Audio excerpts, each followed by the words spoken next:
It is Sunday and it's dinner time. Usually we go out during the day, but today we're going to be going out for dinner because I told you guys on my previous vlog that my daughter went to her surprise birthday party. So it's dinner time. My daughter has some allergy or gluten-free restrictions, so we usually let her pick, and she picked Mexican food.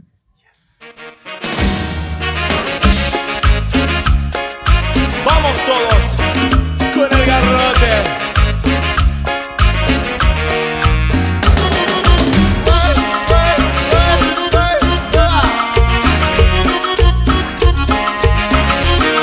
Preocupada porque a mi negrita algo le pasaba, no sabía qué hacer. Fue a ver a mi doctor y entonces le expliqué. Yo, good morning. We finally have all our stuff packed up. Rocking the C50 today. Taking the gimbal, second job on the gimbal. Lighting kit. We're gonna be filming for one of my clients who has a makeup artist like collective company for weddings and all types of shoots. We're gonna go there, but before that, we gotta stop by the postal office and mail out some tax papers because gotta do the boring tax stuff. Yeah, let's get going. It's like 13 degrees outside today and I'm not looking forward to it. By the way, I just remembered something. Somebody in my comments, I can't remember her name, but she asked me, how do I get that wheel outside of the car shot for my vlogs? And we're about to do it, so I'm about to show you right here. I use the extension mini rod. This is my favorite accessory for action cameras. You can use it on the DJI Action, and you can use it on the Nano. That's about as much gear as I'm gonna talk about. Wasn't really talking about gear. I'm just showing you guys how to get that shot real quick. So I use the DJI Nano for all my driving B-roll because I use this camera for talking head in the car. It's mounted with the Nano mount. Yeah, the suction cup. But basically all I do is I extend this thing out and I fold it out like this, like a 90 degree. And literally I just roll down my window like this. And I hit record and I just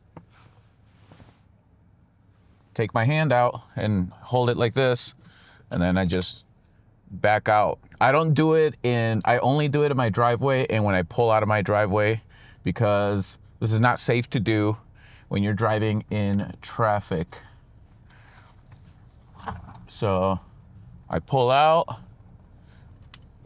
I'm still holding it, and then I drive off like this. That's it. That's how I get that driving shot. And we're about to play the B-roll right now.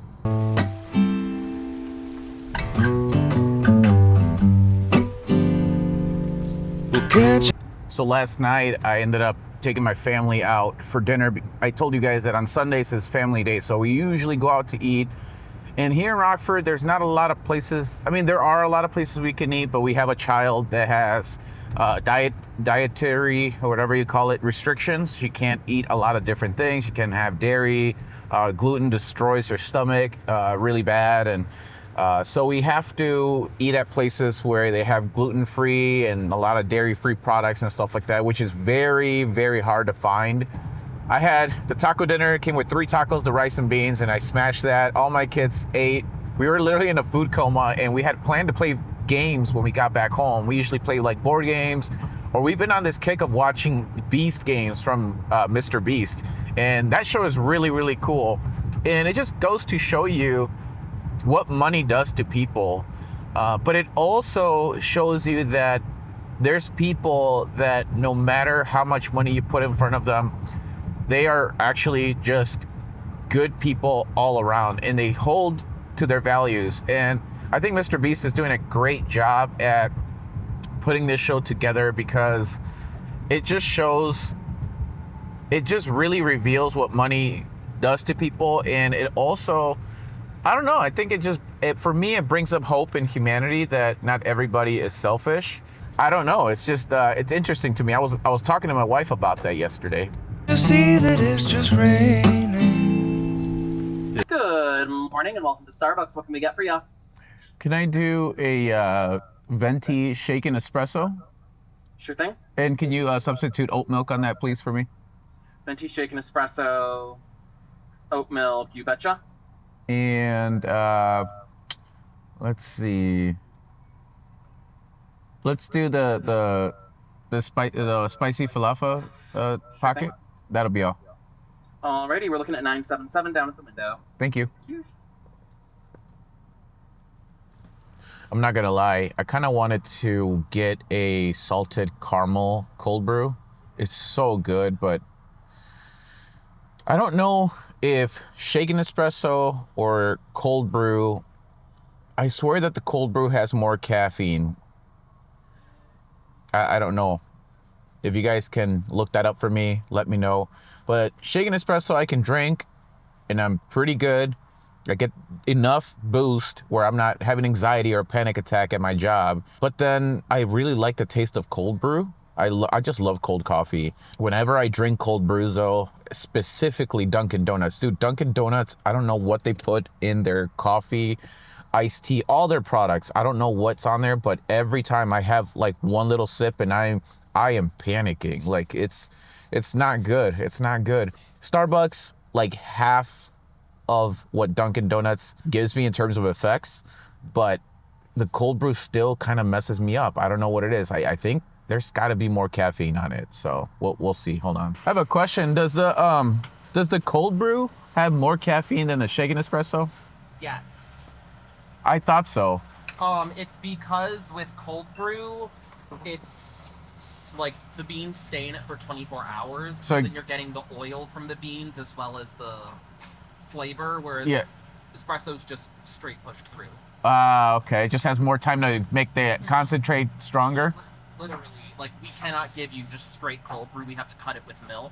Yeah. I've had straight cold. I've had straight cold brew. It always messes me up, man. It's just like too much. Ours is better because now we cut it. So Okay. It's 50 water, 50 that. Oh, so. dang. That's good. Yeah. All right. Yeah. Thank you. No, don't thank me yet. Oh. Now you can thank me. Okay. Thank you. Have a good one. Hey, have a good one. All right. You guys heard it. For those that are sensitive, caffeine sensitive, we just unlocked a new piece of knowledge today. So cold brew, if you guys didn't hear from the mic, if it didn't pick up, he said that cold brew has more caffeine because it sits overnight or like a longer period of time. So it extracts not just the flavor of the coffee, but the oils of the coffee beans, which have a ton of caffeine and stuff like that. Starbucks, I guess, has to cut the cold brew with like water. So it's 50% coffee, 50%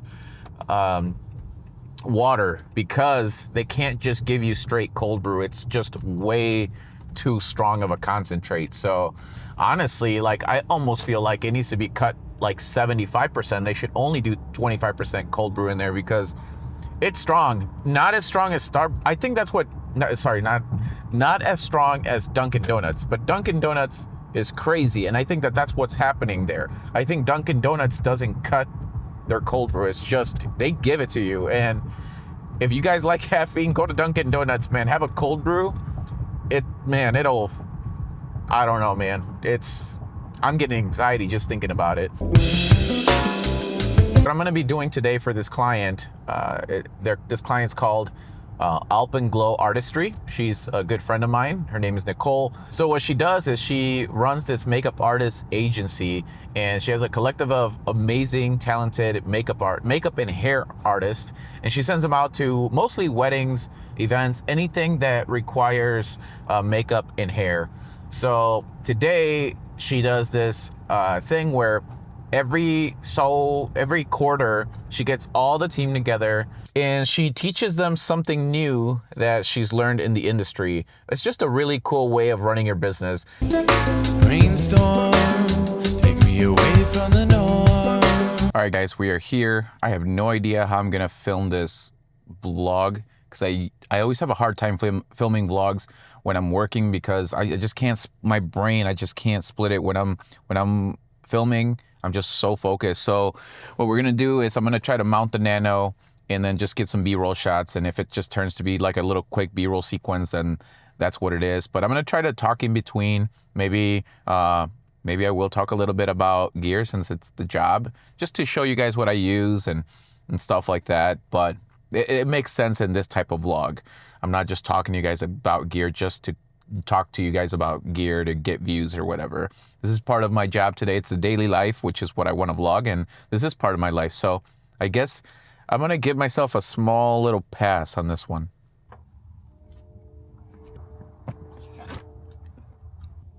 Wonder if I can cut through here.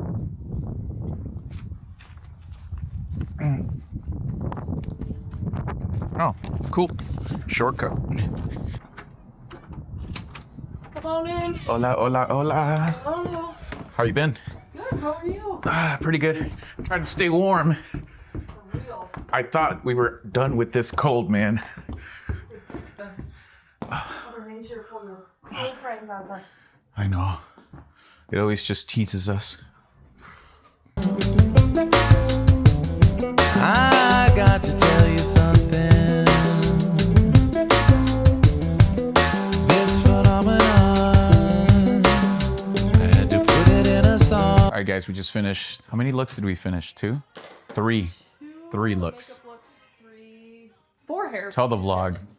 We finished 2 makeup looks and 4 hair looks. There you go. I think we got a couple more looks. I don't know how many, but yeah, it's pretty fun. We got this cool white backdrop. We got a lot of awesome window light in here. And the cool thing is that we have all these walls are white.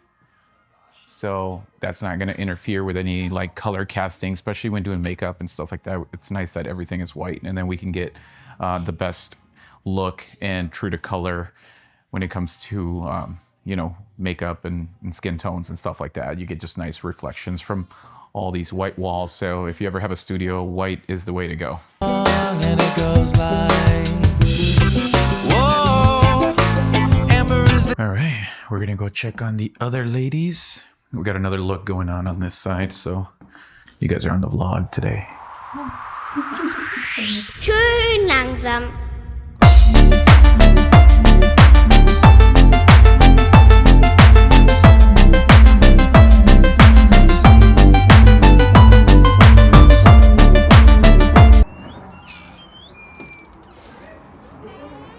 All right, guys, that is a wrap. Close this door here. I think it's time for some Chipotle. Oh my gosh, my shoulders. I got my chest workout today. That's honestly, that's what I like about the gimbal, because when you shoot handheld, I'm usually have my my camera rig closer to my chest to be in with the top handle. So I feel like I'm working out different muscles. With the gimbal, it feels like I'm holding like a 10-pound weight in front of me the whole time. So when I'm pushing in, pushing out smoothly, working the core, the legs, the everything, the back muscles. So I feel like I get a nice workout, and that was a lot of work in there, guys. Hopefully you enjoyed the little B-roll footage or sequence I put together in there. I didn't know what the angle looked like. Like I said, I was trying not to vlog and take away from my client's time. All of this stuff, guys, it's all vertical content. I'll put some B-roll shots in there, maybe during the work sequence, so you can see what it is that I'm getting. so tight. Hey, can I do a burrito bowl for here? Burrito bowl for here. Yeah. White or brown rice? White rice, pinto beans, and let's do chicken. Got me lifted, shifted higher than the ceiling. And ooh, it's the ultimate feeling. You got me lifted, feeling so gifted. Sugar, how you get so fly? Sugar, sugar. That Chipotle hit the spot. There's nothing better than a hard day worth of work, and then you hit it with some Chipotle at the end. Man, I'm ready for a nap. But I don't do naps. I'm not a napper. I always feel like naps just waste my day. So I'd rather hold it and then be very, very tired for the night, and then just go to bed at night, call it a night. Kind of go to bed around like 11 o'clock. That's when I turn everything off, and I kind of try to, fall asleep or whatever. But sometimes I can't, and then I'll go on my phone until about midnight if I can. But I try to be asleep before midnight if possible. Anyways, man, let me adjust this a little bit. I got a sad story, guys. So I was filming with my client, and this has never happened to me in my entire career. Well, now I can't say never. I was, using the gimbal, and I'm still very new. This was my second time using the gimbal, so I need to get used to where all the locking knobs are on the gimbal when it comes to balancing it. There's a bunch of locking knobs, probably like, let's see, there's 1, 2, 3, 4, 5. There's like 6, 7 of them that you gotta like lock all over so that all the plates are all mounted correctly and they're not gonna slide off or anything. Well, I was taking the camera on and off and adjusting it and whatnot, and I forgot to lock one in, and I was trying to change the battery on the camera, so I took the camera out. I didn't know which ones needed to be unlocked to take the camera off, so I moved a few of them, and I forgot to lock the one for the, which I just learned this name. It's the pass-through plate on it. It's the one that lays vertically, and then the quick release plate mounts like this at an L, kind of like an L shape for vertical shooting. I noticed that when I mounted the camera back and I picked up the gimbal, I noticed the camera was like shaky, like it was rattling a little bit, and I was grabbing the camera and I could, there was some slight movement in it, and I was like, that's kind of weird. And I was like, I think there's something, not right in here. This camera's gonna fall. And I picked up the gimbal and I just barely moved it a little bit, and the camera fell off. And yes, it hit the floor. And this is like my brand new C50 camera, one of them. Lucky me, the floor was like a soft carpet, and it wasn't like a full height or whatever, standing height drop. It was a little bit lower, but the bottom plate took the hit first, so the camera has no scuffs, no scratches, lens is perfectly fine. I was able to kind of fumble the camera while it was falling, so I felt like I broke some of that like momentum of the drop. But the bad thing, I think the worst part out of this whole thing was that it was like that embarrassing moment in front of your client when you dropped your camera, and literally like all the makeup artists turned and looked at me and were like, oh shoot.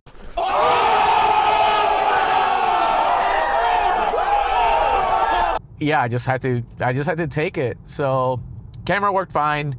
I was checking it. I was like, oh my gosh, is the camera messed up now? But nope, autofocus, everything like worked fine.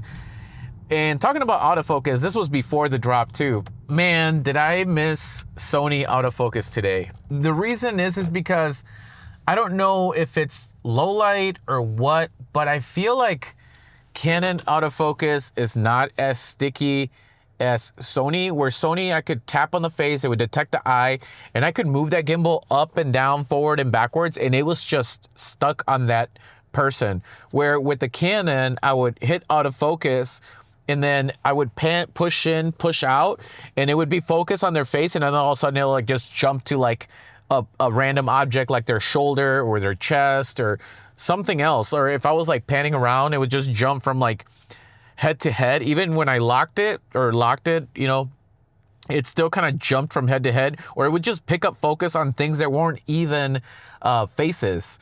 So then I messed with all the settings. I did fast autofocus, I did slow autofocus.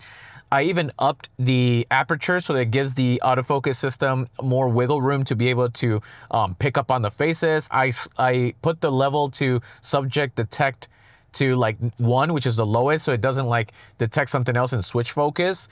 And that worked a little bit, but man, I don't know, man. The autofocus was not as good as like my Sony camera, specifically the FX3, which was the competitor, or is the competitor of the C50. And that's like a 6-7-year-old camera. I don't know how old it is now. I've heard there's rumors that they're coming out with a FX3 Mark II, which I'm curious to see what that has to offer. But Canon, you guys need an update or something. I don't know. The autofocus on cinema line cameras, for some reason, is not as sticky as the photo cameras. Like my R6 Mark II, you click on that and the autofocus is sticky. I don't know if there's a different autofocus for photo cameras versus cinema cameras. I know cinema cameras have that slow rack focus that looks very natural for video, and you want that. But sometimes I need it to be like sticky and fast so that when I'm pushing in and pushing out and doing pan shots, the focus isn't like jumping all over the place or just detecting random things I don't even want it to focus on. So if you guys know any settings or something like that and you shoot Canon, please let me know in the comments. I'm going to do some research right now and seeing if, there's something I can do. I also heard that like once you get low light it's pretty hard for the autofocus to pick up on things, especially if you have like a VND filter in front of the lens. That usually, sometimes that kind of messes with the autofocus. So I don't know, but it was doing it on my C80 and C400, and those have internal NDs. So yeah, I don't know, man. Canon, the autofocus is still not there. Sony still wins. I haven't used Lumix or Nikon, but Sony autofocus, it just never misses. So bravo to Sony, because they do have a really good S-Log. It's just very neutral, and their autofocus always works. But guys, I'm home. I already did my errands. I ran to the postal office, delivered the papers I were supposed to shoot. I'm gonna get ready to edit this vlog and then show it to you guys today. So I'll catch you guys on the next one. Peace. So fly, sugar, sugar, how you get so fly? Sugar, sugar, how you get so fly? Sugar, sugar, how you